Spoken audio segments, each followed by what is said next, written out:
జీవము గల దేవుని పరిశుద్ధ నామమునకు మహిమ కలుగునుగాక. నా ప్రియ సహోదరి సహోదరులారా, మీ అందరికీ ఈ సమయమున మన ప్రభువైన యేసు నామమున వందనములు తెలియచేస్తూ ఉన్నాను. ఈరోజు కూడా కొద్ది నిమిషాలు దేవుని మాటలను మనం ధ్యానం చేసుకుందాం.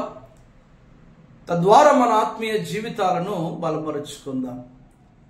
పరిశుద్ధాత్మ దేవుని సహాయం కొరకు చిన్న ప్రార్థనతో నేటి ధ్యానాన్ని మనం ప్రారంభించుకుందాం. Let us pray. మికిలి ప్రేమ నమ్మకము గల మా ప్రియమైన తండ్రి, ఘనమైన మా దేవా, మీకు వందనములు చెల్లిస్తూ ఉన్నాం. ఈ సమయంలో ప్రభువా, మీ మాటలు వివరించబోతున్న మీ సేవకుడినైన నాకు మీ జ్ఞానాన్ని అనుగ్రహించండి. మీ నోటి మాటలు నా నోటికి అందించండి. నాయనా, ఈ మాటలు చక్కగా వివరించినట్లుగా మీ కృపా సహాయమును అందించండి. ఈ మాటలు ఎందరూ వినబోచున్నారో వారందరితో మీరు మాట్లాడి బలపరచాలని యేసు నామములో వేడుచు ఉన్నాము తండ్రి, ఆమేన్. ప్రియ సహోదరి సహోదరులారా, ఈరోజు కూడా రూతు గ్రంథము నుండి ఒక చిన్నపాటి ధ్యానాన్ని మనం చేసుకుందాం.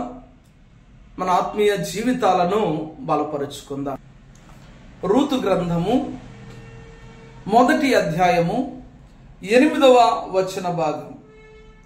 నయోమి తన 2 కోడండ్రను చూచి, మీరు మీ తల్లుల ఇండ్లకు తిరిగి వెళ్ళుడి. పోయిన వారి ఎడలను, చనిపోయిన వారి ఎడలను, నా ఎడలను మీరు దయచూపునట్లు యెహోవా మీ ఎడల దయచూపునుగాక. మోయాబు దేశములో దగ్గర 10 సంవత్సరాలు జీవించినటువంటి ఈ నయోమి తన భర్తను మరియు తన 2 బిడ్డలను కోల్పోయి దీనురాలుగా దిక్కులేని స్థితిలో ఉన్నటువంటి నయోమికి యూదా బెత్లెహేములో మరలా కరువు తీరిపోయింది, దేవుడు చక్కటి పంటలను అనుగ్రహిస్తూ ఉన్నాడని వర్తమానం అందిన తరువాత ఈమె ఒక నిర్ణయానికి వచ్చింది, ఒక తీర్మానానికి వచ్చింది. మరలా నా దేశానికి తిరిగి ప్రయాణం అవ్వాలి అని ఒక చక్కటి నిర్ణయము తీసుకుంది. ప్రయాణము ప్రారంభించిన సమయంలో తన 2 కోడండ్రు కూడా తనతో కూడా రావాలని వారు కూడా ప్రయాణమయ్యారు. వారు బెత్లెహేమునకు ప్రయాణమై వస్తూ ఉన్నటువంటి ఆ సమయంలో నయోమి కోడళ్ళైనటువంటి రూతు మరియు ఓర్పా అనేటువంటి 2 స్త్రీలు నయోమితో అంటూ ఉన్నారు, అత్త, మేము కూడా మీతో వస్తాము. మీరు ఉన్న చోటే మేము కూడా ఉంటాము. మీరేం తింటారో మేము కూడా అదే తింటాము.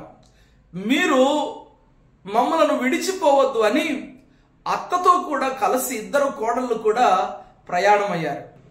అయితే నా ప్రియ దేవుని బిడ్డలారా, నయోమి వారితో సంభాషిస్తూ మాట్లాడుతూ ఈ విధంగా తెలియచేస్తూ ఉంది, అమ్మా, చనిపోయిన వారి ఎడల నా ఎడల మీరు దయ చూపారు తల్లి. కాబట్టి మీరు నా పట్ల ఎలా దయ చూపారో అలానే దేవుడైన యెహోవా మీ పట్ల కూడా దయ చూపునుగాక అని మాట్లాడింది, దీవించింది. Praise the lord. అంతవరకు ఓకే, బాగానే ఉంది. ఆ తర్వాత ఆమె అంటూ ఉంది, మరలా తిరిగి మీ యొక్క దేశానికి వెళ్ళిపోండి. నాతో వస్తే ఏం ప్రయోజనం ఉంటుంది? నేను ముసల్దాన్ని అయిపోయాను, భర్తను కోల్పోయాను. ఒకవేళ మీరు నాతో వచ్చినా మరలా మీకు పెళ్లి చేయడానికి నా దగ్గర కుమారులు లేరు కదా. నాతో వస్తే మీకు ప్రయోజనం ఏముంటుందమ్మా? మరలా తిరిగి మీ ప్రాంతానికి వెళ్ళి మీ దేవుళ్ళ యొద్దకు వెళ్ళిపోండి అని ఆమె మాట్లాడుతూ ఉంది. ఆమె చెప్తూ ఉన్నటువంటి సలహా ఏమాత్రమో ఆమోదయోగ్యమైనటువంటి సలహా కాదు. నా ప్రియ దేవుని బిడ్డరా, మోయాబులో ఉంటున్నటువంటి పరిస్థితులు ఆమెకు బాగా అనుభవమే కదా. మోయాబు దేశ పరిస్థితులను కన్నులారా చూసింది కదా. మరలా మోయాబు దేశానికి మీరు కూడా వెళ్ళిపోమని అంటూ ఉంది. అసలు వాస్తవానికి ఈ విధంగా అనాలి. ఏమనాలంటే, అమ్మా ఇక్కడ వద్దు, ఇక్కడికి వచ్చినందువల్ల నేను ఎంతో నష్టపోయాను, అయితే మీరు నా కుమారులను వివాహం చేసుకున్నందువల్ల మీరు నా కుటుంబ సభ్యులయ్యారు. కాబట్టి మీరు మరలా దీవించబడాలంటే మరలా మా దేశానికి రండి, మరలా మీరు నాతో కూడా రండమ్మా, ఇక్కడ వద్దు తల్లి అనాలి. నా ప్రియ దేవుని బిడ్డరా, ఎప్పుడైతే ఈ నయోమి తన ఇద్దరు కోడళ్లతో సలహా ఇచ్చిందో అప్పుడు రూతు మాత్రం పట్టుదల కలిగినటువంటి స్త్రీ, జ్ఞానవంతురాలు కనుక, మరి దేవుని యందు భయభక్తులు కలిగినటువంటి స్త్రీ కనుక రూతు మాత్రం అత్త నువ్వు ఎక్కడ ఉంటే అక్కడే ఉంటాను, నువ్వేం తింటే అదే తింటాను, మరణము తప్ప మనలను ఏది కూడా ఎడబాపకూడదు అనింది. హల్లెలూయా. అంటే ఆమె దృఢమైనటువంటి ఆలోచన కలిగి పట్టుదల కలిగి అత్తతో కూడా రావడానికి సిద్ధపడింది. అయితే నా ప్రియ దేవుని బిడ్డరా, ఓర్ప మాత్రం అత్తను ముద్దు పెట్టుకొని మంచి మాట అన్నావు అత్త అని చెప్పి తిరిగి వెళ్ళిపోయింది. ఓర్ప తిరిగి వెళ్ళడానికి గల కారణం అత్తే. ఓర్ప పేరు మరలా పరిశుద్ధ బైబిల్ గ్రంథంలో ఇంకెక్కడ కనిపించదు. అత్తతో పాటు వచ్చినటువంటి రూతు జీవితం చాలా బాగైపోయింది, మరలా తిరిగి పునరుద్ధరించబడింది. అయితే ఓర్ప జీవితం తిరిగి వెనక్కి వెళ్ళిపోయింది.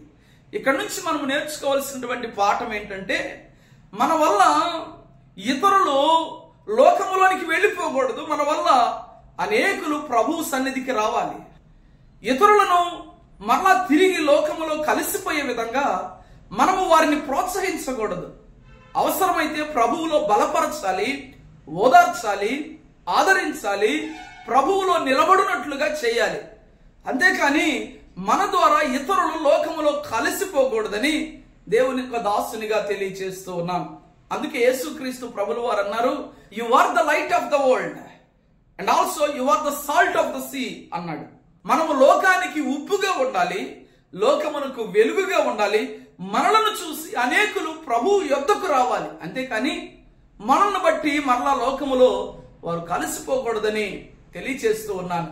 ఈ ఓర్ప మరలా తిరిగి వెళ్ళడానికి నయోమే కారణమైంది.